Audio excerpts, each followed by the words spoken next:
Olá e sejam bem-vindos ao CoutoCast. No programa de hoje, a segunda parte da história da notícia no rádio no Brasil. O CoutoCast começa agora!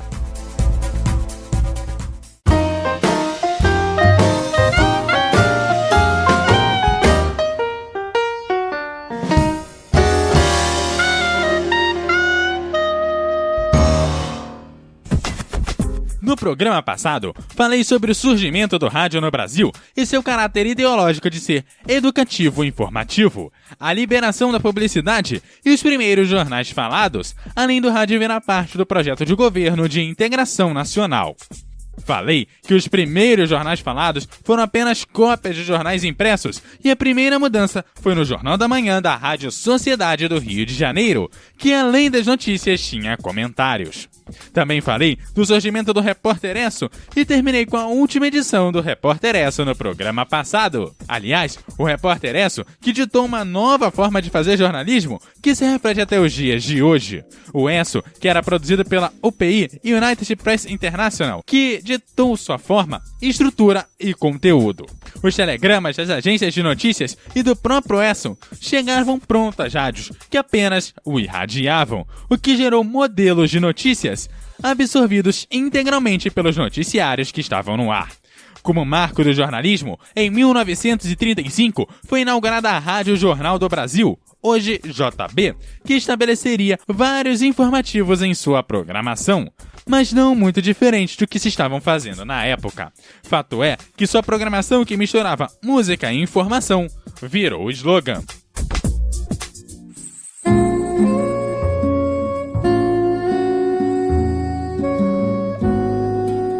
JB-FM 99,7. Música e informação. Porém, apesar do marco, seus noticiários não davam conta do imediatismo da notícia. Um dos registros da época narra o seguinte: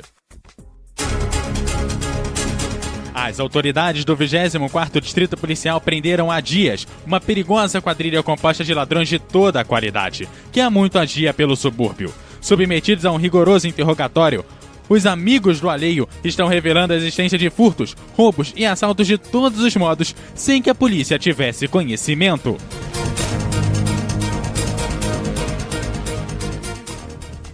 O interessante é observar que o registro feito pela rádio havia acontecido há dias. Porém, em 1941, essa história começava a mudar, pois às 12 horas e 45 minutos de um 28 de agosto, entrava o Repórter Esso no ar. Patrocinada pela Esso, foi veiculado pela rádio mais importante da época, a Nacional. Durante a Segunda Guerra Mundial, foi integralmente produzido pela United Press. No rádio, ficou no ar por 27 anos e foi veiculado em rádios como a Record de São Paulo, a Farroupilha de Porto Alegre, a Rádio Clube do Recife e a Rádio Inconfidência de Belo Horizonte. Pela primeira vez no Brasil, os textos eram redigidos para o rádio pelos diretores da United Press, que seguiam rigorosamente o primeiro manual de jornalismo para o rádio brasileiro, o Manual de Produção Esso. No início, o Repórter Esso foi marcado pela locução do horário, mas depois passou a ter um locutor fixo em cada uma das rádios que era transmitido.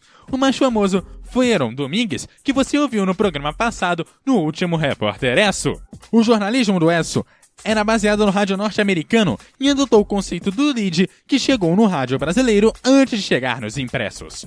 No manual de produção tem a definição de que a notícia deve ser clara e objetiva em períodos curtos e sem orações intercaladas. O manual também dava as seguintes indicações: o texto deve se afastar de tudo que seja comentário ou soe como adjetificação. O Repórter Esso veicula tão somente fatos sem opiniões. Quer um exemplo? Então vamos lá.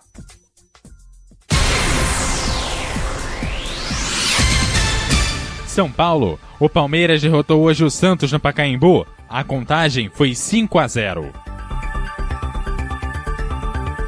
E foi assim que a ordem direta se tornaria sucesso na imprensa nacional. A seguir, tem Queen aqui no CoutoCast.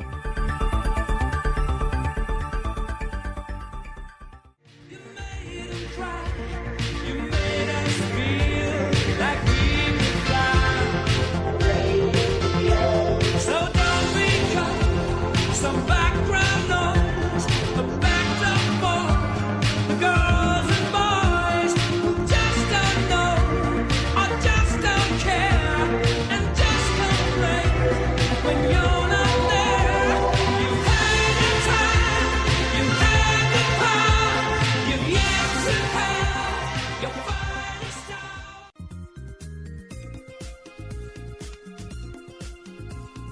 A síntese era a regra indiscutível do ESSO, determinada pela duração do programa, que era de exatos 5 minutos. A extensão do noticiário não deixava dúvidas sobre a exigência da síntese. No manual de jornalismo, cada informação deveria ser condensada sem prejuízo à sua clareza em itens de 30 a 40 palavras, o que corresponde a 3 ou 4 linhas no atual Word em Times 12. Cada edição do Repórter ESSO poderiam ser transmitidas cerca de 600 palavras, ou 13 a 15 notícias. A verdade é que uma notícia de 4 linhas só poderia informar o básico da notícia: o quem, o que, como, onde e porquê. As normas da JB, já em 1981, davam algumas outras orientações. No rádio, as frases na ordem direta, sujeito, verbo e complemento são geralmente melhores por serem as mais claras e mais usadas na linguagem falada. O cérebro humano não consegue registrar uma informação recebida pelo ouvido, pular para outra e retomar a inicial sem perder informações. Usar sempre uma frase e um ponto para cada ideia. Além de usar frases curtas, é preciso evitar palavras longas e complicadas. A Jovem Pan também usou em sua história a forma manchetada, que pode ser vista em seu Jornal da Manhã. Jovem Pan. E o Jornal da Manhã destaca os principais assuntos do dia.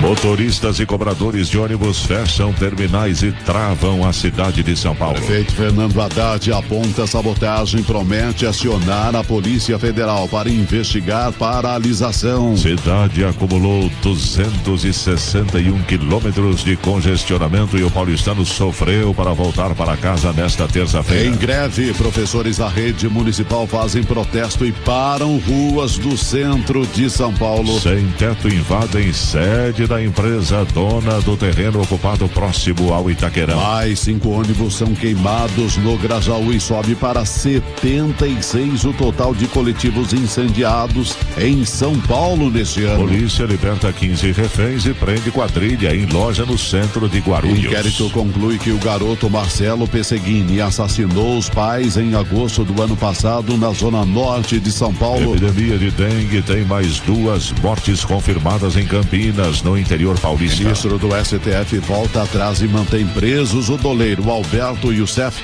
e outros 10 investigados na Operação Lava Jato. Senado aprova cota de 20% para negros em concursos públicos federais. Policiais civis cruzam os braços hoje em São Paulo e mais 12 estados. Oposição enfrenta a resistência da base aliada e quer instalar ainda hoje a CPI mista da Petrobras. Senado aprova a flexibilização de licitações, mas só para a construção de presídios. Polícia Federal prende o governador do Mato Grosso, Silval Barbosa, por porte ilegal de arma. Sem tempo para testes, Itaquerão deve ter falhas na telefonia e internet durante a Copa do Mundo. Pelo Campeonato Brasileiro, São Paulo volta hoje ao Maracanã para enfrentar o Fluminense. Com a Arena Corinthians nas mãos da FIFA, Timão recebe o Atlético Paranaense nesta noite no estádio do Canindé. 5 e 4. Repita. 5 e 4.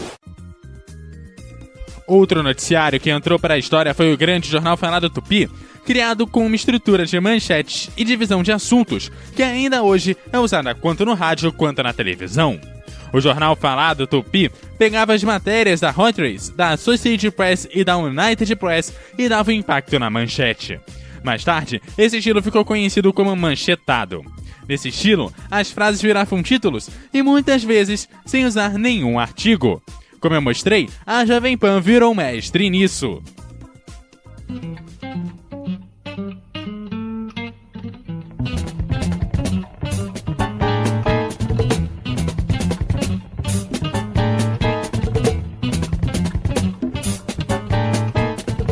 Essa pra tocar no rádio. Essa pra tocar no rádio. Essa pra tocar no rádio. Essa pra tocar no rádio. Essa pra vencer o tédio quando pintar. Essa é um santo remédio pro mau humor.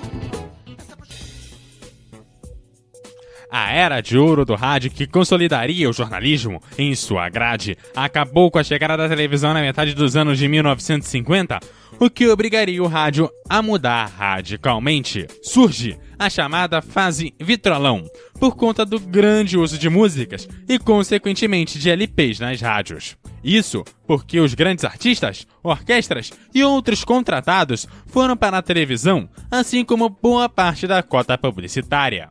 O rádio dos anos de 1960 rodava discos. Segundo relatos do ano de 1958, foi a última vez que a toda poderosa Rádio Nacional teve mais charme que a TV Tupi e a TV Rio juntas.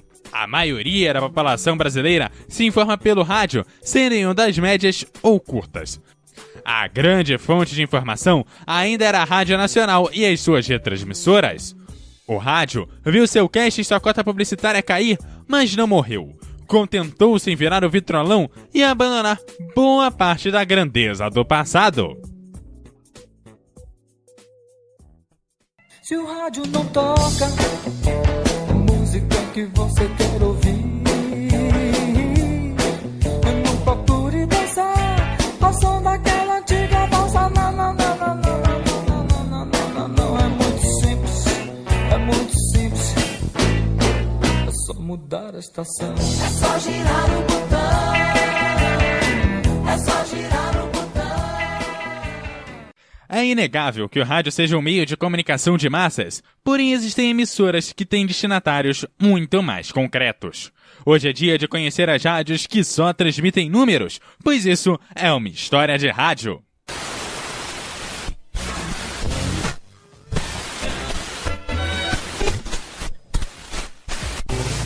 História de rádio. Números, ou melhor, grupos de números, normalmente de 5 dígitos sem sentido aparente, que são transmitidos horas seguidas e numa frequência definida. Essas estações não são estações que falam sobre meteorologia, ou que ajudam a navegação aérea ou naval, ou contêm algum conteúdo científico. Além disso, ninguém reconhece oficialmente a sua existência. Por trás delas, há pelo menos 70 anos estão as agências de espionagem. Durante a Segunda Guerra, ficaram famosas as mensagens pessoais ou especiais que a BBC ou a Rádio Moscou colocavam no ar para os membros da resistência dos países do leste ou colaboradores. Informações com lançamentos de mísseis ou armas por parte dos aliados ou sobre operações de sabotagens que eram escondidas dentro de frases aparentemente banais, como "a chuva parou" ou "a minha barba é ruiva". Trasmettiamo alcuni messaggi speciali. È cessata la pioggia. La mia barba è bionda. La mucca non dà latte. Ainda naquela época, os aliados se utilizavam de outros modos para se comunicarem com os seus agentes, o conjunto de números. Com a Guerra Fria, os serviços de inteligência adotaram o sistema. Foram muitas transmissões em muitas direções em muitos anos para ignorar a sua existência. Outras emissoras transmitiam através de código Morse, que facilitava a recepção em casos de ruídos e interferências. E ainda aos que enviam conjuntos de letras, porém as mais famosas são aquelas que realmente emitem grupos de números. 5, 7, 2, 8, 1, 5, 7, 2, 8. Há emissoras para todos os gostos, e com um radinho que capta ondas curtas você pode ouvi-las nos mais diversos idiomas, com voz feminina ou masculina. Em alguns casos se encontram vozes humanas, em outros, vozes geradas eletronicamente. A maioria delas começa sua transmissão com uma música, sempre a mesma, que pode ser reproduzida por trompetes, tambores ou um som gerado por sintetizador.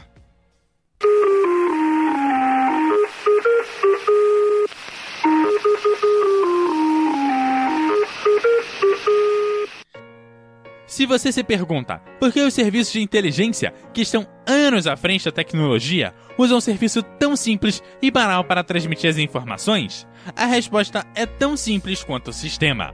É um sistema prático, com fácil recepção e permite os agentes trabalharem de forma anônima e segura.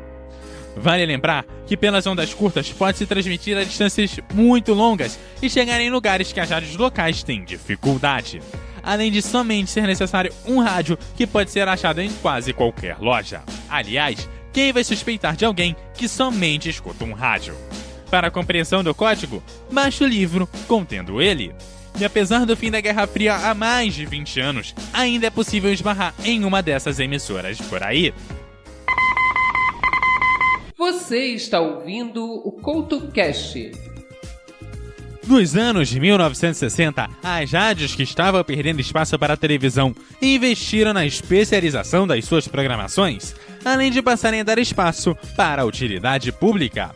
Outro avanço do rádio foi a tecnologia do transistor, que melhorou a qualidade de recepção e transmissão e substituiu os rádios valvulados no final dos anos de 1950. Outra tecnologia que ajudou o rádio foi o gravador de fita, que ajudou na programação da rádio, conseguindo colocar curtos períodos da programação pré-gravada, além de ajudar no ritmo da programação.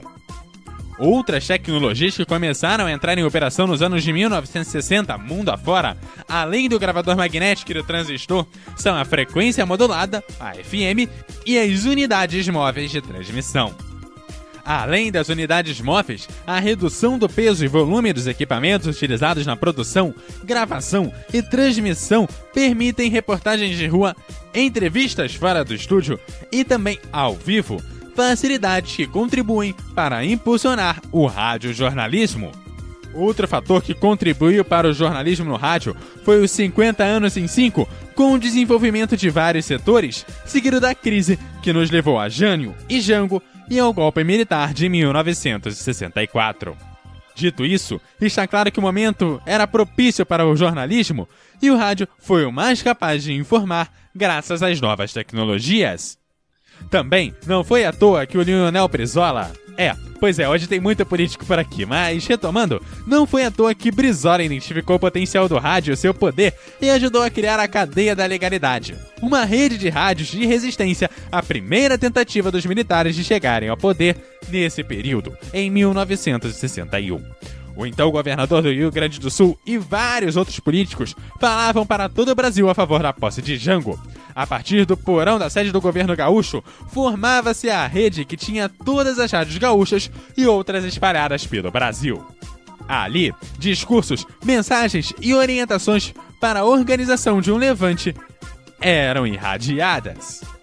Esse período também foi marcado pelo início de várias outras cadeias de rádios que passaram a operar em redes via Embratel, operadora que cedia as linhas telefônicas e a utilização das micro-ondas, além de já ser possível a transmissão simultânea ao vivo. A Jovem Pan, ou Rede Pan-Americana na época, utilizava-se dessa tecnologia para transmitir o Jornal de Integração Nacional.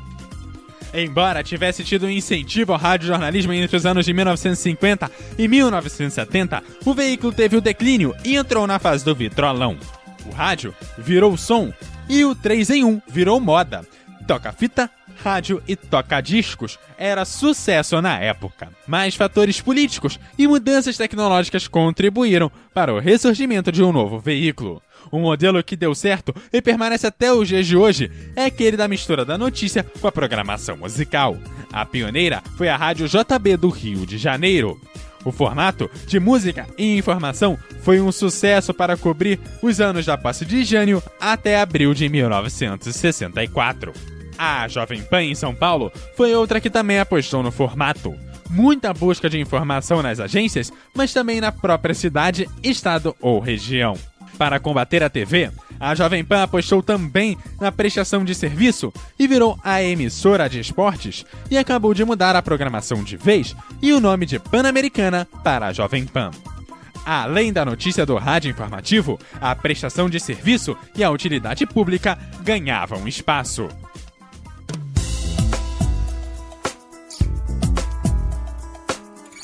Na terceira parte da história da notícia no rádio no Brasil, o desenvolvimento das cisternas, a mistura do jornalismo ao vivo com os áudios pré-gravados e o grande desenvolvimento das redes. Isso tudo na terceira parte que vai ao ar em março aqui pelo CoutoCast. Até lá, você pode me seguir no @EduardoCoutoRJ no Twitter, no Facebook também como EduardoCoutoRJ e também deixar um comentário lá em www.eduardocoutorj.wordpress.com. Aquele abraço e até a próxima!